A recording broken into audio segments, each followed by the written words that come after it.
नमस्कार मित्रांनो, कसे आहात सगळेजण? तर welcome to our new vlog. तर आज आम्ही निघालो आहे बाहेर फिरायला आणि आम्हाला घ्यायला आला आहे आमचा हा लाडका रुद्रदादा. आता आम्ही कुठे फिरायला निघालो हे मलासुद्धा माहीत नव्हतं, कारण हे प्लॅनिंग होतं प्रियंकाचं आणि तिच्या बहिणीचं.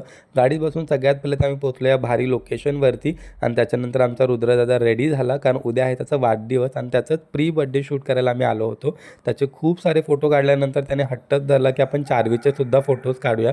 मग काय, तर चारवीचे फोटो काढणं किती अवघड आहे तुम्हाला माहिती आहे, पण कसं बसं करून फोटोग्राफरने तिचे 2-3 फोटो काढले आणि त्याच्यानंतर ती नुसती इकडे तिकडे पळतच होती. त्यानंतर तिला दिसला तिचा तिकडे कुत्रा आणि तिचं प्राण्यांवरती किती प्रेम आहे तुम्हाला वेगळं सांगायची गरज नाही. पण कसं बसं करून प्रियंकाने तिला त्याच्यापासून वेगळं केलं आणि मग आम्ही निघालो घरी जायला. घरी जाताना सगळ्यांसाठी छान गरमागरम वडापाव घेतले आणि घरी जाऊन चिल्लर पार्टीबरोबर छान एन्जॉय केले, कारण अशा छोट्या छोट्या गोष्टींमध्येच खरा आनंद लपलेला असतो. त्याच्यानंतर संध्याकाळी आम्ही गेलो रुद्राचं प्री बर्थडे सेलिब्रेशन करायला, कारण उद्या मला जायचं आहे मुंबईला. आता भेटू उद्या. Bye bye.